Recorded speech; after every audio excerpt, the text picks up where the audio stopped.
Zuppa Toscana, aka the Olive Garden soup. So when I first had this soup years ago, I was a little kid. My dad, we all went to Olive Garden. My dad ate it, gave me some of it, and it was delicious. So every time I go to Olive Garden, I always just eat the soup only, and then I'll just take the pasta to go. So I figure I've got to make it at home. So and once I learned how to make it at home, I haven't been back since. Actually, I've been back recently, but anyway, soup is so delicious. I like to make it at home. So that's what we're gonna be doing. So first thing I do is I get my Italian sausage, and I'm just gonna go ahead and put them in the cast iron skillet for now. So we'll go ahead and do that. I already got my pan nice and hot, and we want to get these a nice sear on them, and we want them just to cook. Whew. That is hot. Alrighty. And the recipe also calls for bacon bits, but I'm just gonna avoid the bacon. I do the bacon at the very end. I'll like top it with bacon, but as far as cooking it with the soup, I don't feel like I need to. But it's up to your choice if you want to do that. So we'll go right to here where I got the rest of my ingredients set up. And so pretty much what you're gonna need is you're gonna need your onion, a whole onion. I just got some black garlic powder and paprika, some Italian seasoning, some black peppercorns. And I have chicken broth, and I have my potatoes, and you're also going to need, where did I put it? You're going to need about a cup of some heavy whipping cream, but that comes later, so I'm going to put that back in the fridge. And you are also going to need some Parmesan cheese. I just bought it. It was already kind of like shaved. Normally I shave it myself, but I didn't feel like it. So that's going to go in the refrigerator as well. Then you're also going to need some kale. So I got some kale here. So I'll put that in the fridge because a lot of this takes a few of these ingredients you add at the very last 30 minutes of it. So this is going to take about 5 to 6 hours. So yeah, we'll just go ahead and get I got that going, so that's going to be ready to go. So pretty much, first thing I do is I just cut up my potatoes while that's going. And you can cut them up any way you like it. I like them chunky.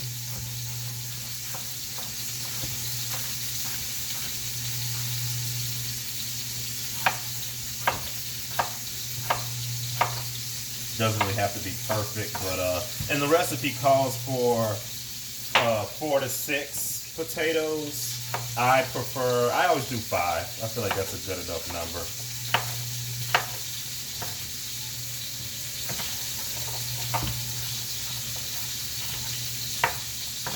And I can hear my Italian sausage in the background just kind of sizzling, which is good.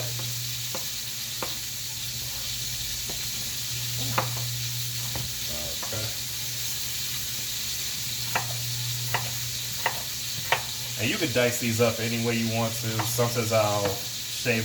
Most of the time I'll do it chunky like that. Sometimes I'll do like little coins, just so there's variety in there. And then I'll just cut the coins in half, I guess. So it really doesn't matter. However you want to do it, just as long as it gets done.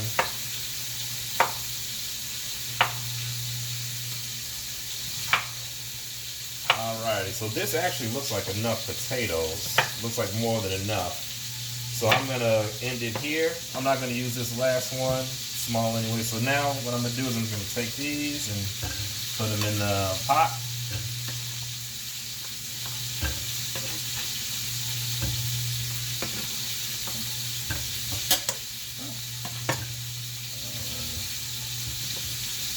There we go. So now we got like a decent. So it's about that much in there, if you can see it. It really covers the bottom. You don't want to fill it up too much of potatoes. And you want a nice consistency of everything. So next is the onion. It calls for 1 diced onion, so we'll do that.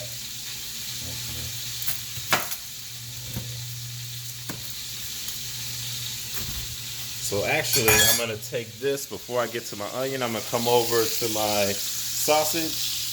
And they look like they got a little brown on them, so I'm going to go ahead and flip them.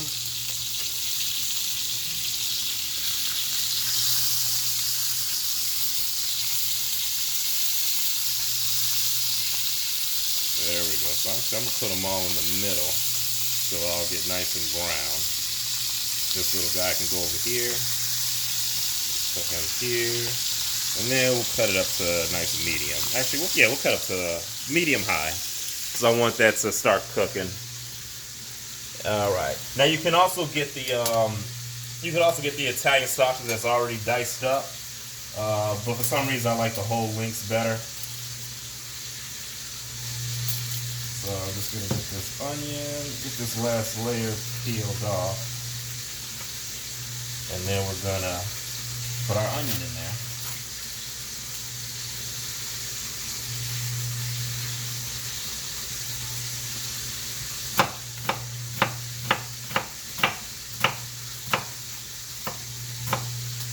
And the onion, you do want to kind of get it as fine as possible if you can, because I really don't like the onion chunks in the soup.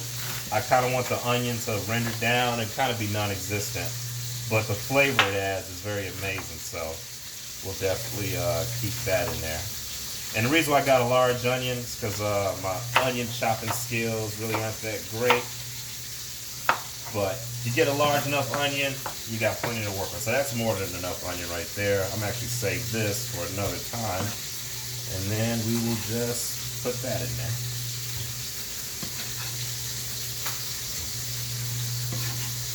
Whew. The trick is to try to hurry up and cut the onion before you can cry. So that's, I think I managed it. I'm starting to feel it now. My eyes are getting a little watery, but that's okay. So we'll just put all that in there. So next thing we'll do is we're going to take our garlic clove. And pretty much we're just going to take it out. And yeah, garlic is pretty good. I add it to almost everything. It's nothing better. You can add garlic powder, but I think for long periods of cooking, it's best to have just a whole garlic clove in here. And actually, I might not use this whole piece I have to. Jesus, that onion. Let me move this onion out the way.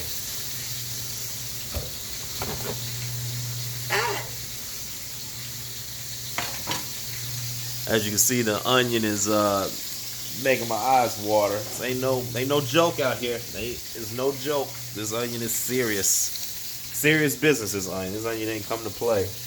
So I'm actually go over to my Italian sausage. It's looking good. I'm going to go ahead and cut the heat up some more. Move this around a little bit. Make sure everything gets cooked. And then we'll come back over here. So I got my garlic cloves.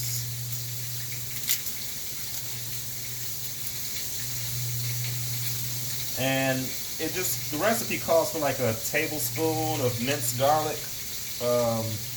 So what I do is I just take a couple of individual cloves like this, and I just kind of crush them.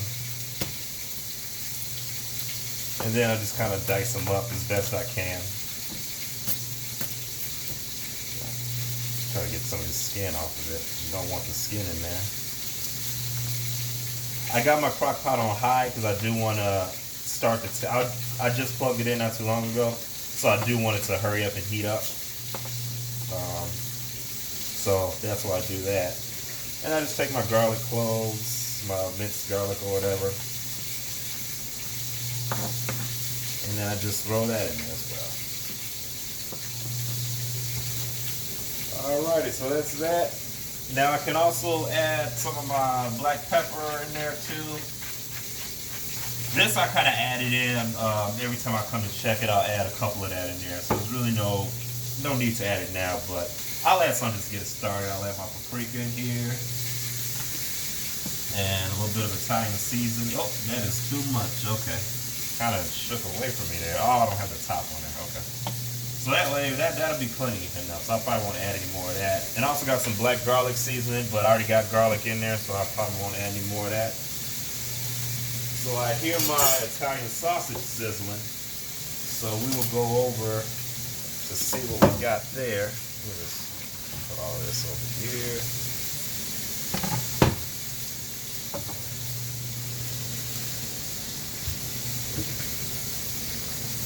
And then one thing I do like to do is I always save. A lot of times you'll see me cooking and it'll be like an onion already halfway chopped up. That's because usually I save a lot of what I don't use. So I got my onion and garlic in here. That's good for pretty much anything.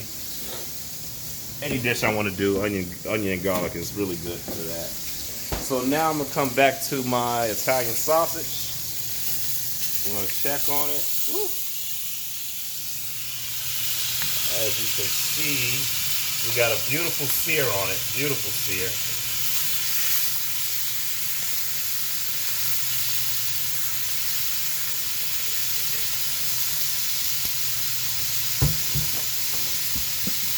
So now what I'm going to do is I'm actually going to start cutting it up. And the reason why I want to cut it up is because, let me cut that down. The reason why I'm cutting it up is because I want it to cook faster. And also, this way I don't have to cut it all the way up when I get it on the cutting board. So I can just take that and slice it up.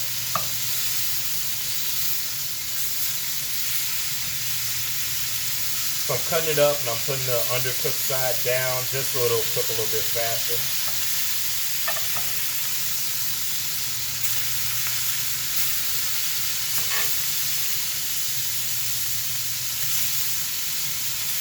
Now you can skip this step altogether if you just get it already cut up.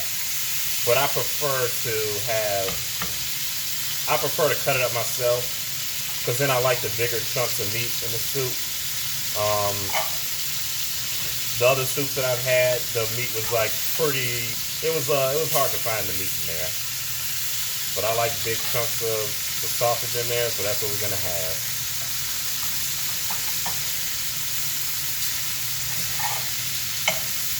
Alrighty, so now that that's cooking,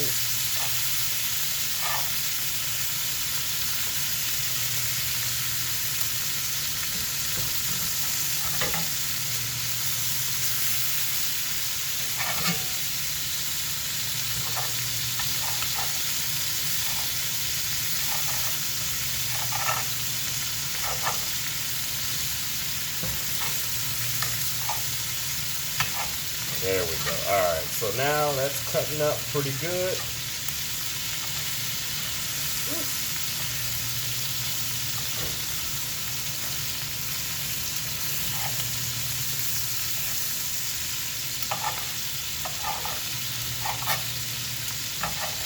Alright, so there we go. So now that's all cut up. That's good, ready to go in a little bit. So I'm going to let that sit for a little bit, and then I'm going to pause it, and then I will be back with you guys shortly.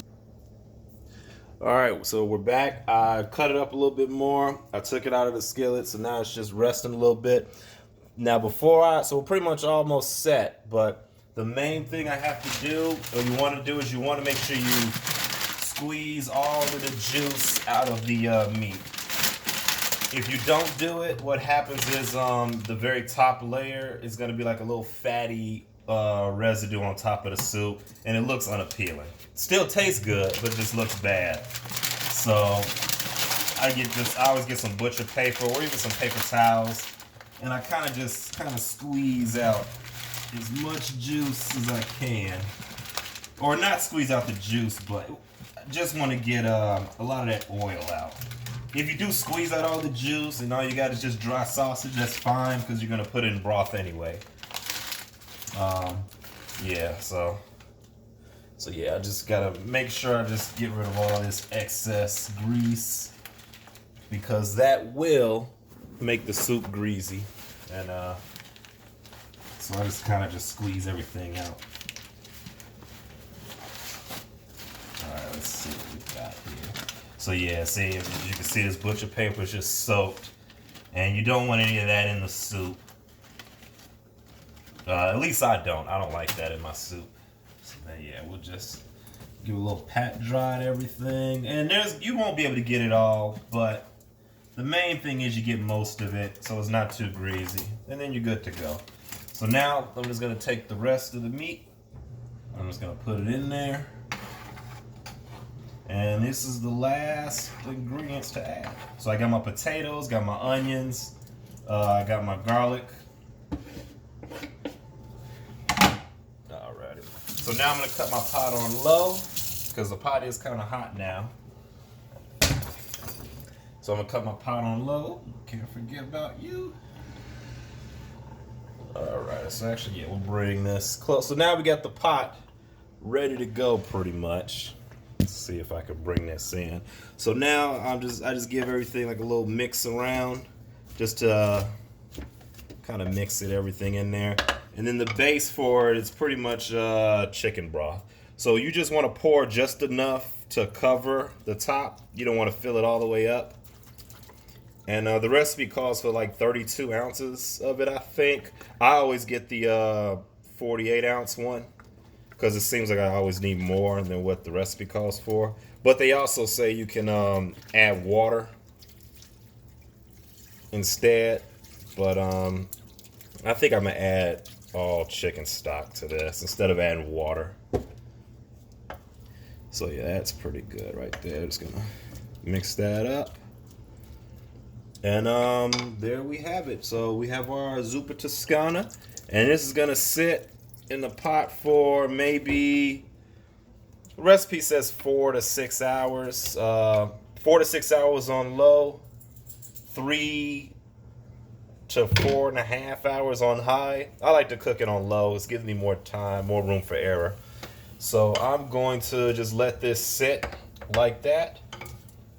And I'm going to come back in another 5 hours. And then at the 5 hour mark, I will put in my whipping cream. And then 15 minutes from that, so at the 5 hour, 45 minute mark, then I'll put my kale in. Because the kale has to be in there for about 15 minutes. The whipping cream needs to be in there about for 30 minutes. So once it gets down to it, then I'll start actually putting everything together. So this is part 1. Part 2, I'll show you what I do next. So I'm gonna just sit and enjoy the day and let this go. But yep, that's it so far. You don't even have to open it much. I'm gonna let this sit for a good 2 hours. Then I'm gonna come and just stir it up every once in a while. You can add a little bit of paprika in there. You can add a little bit of your black peppercorns or whatever you want to add in there. But just keep it simple. So thank you for coming to Vic Cook, and stay tuned for part 2.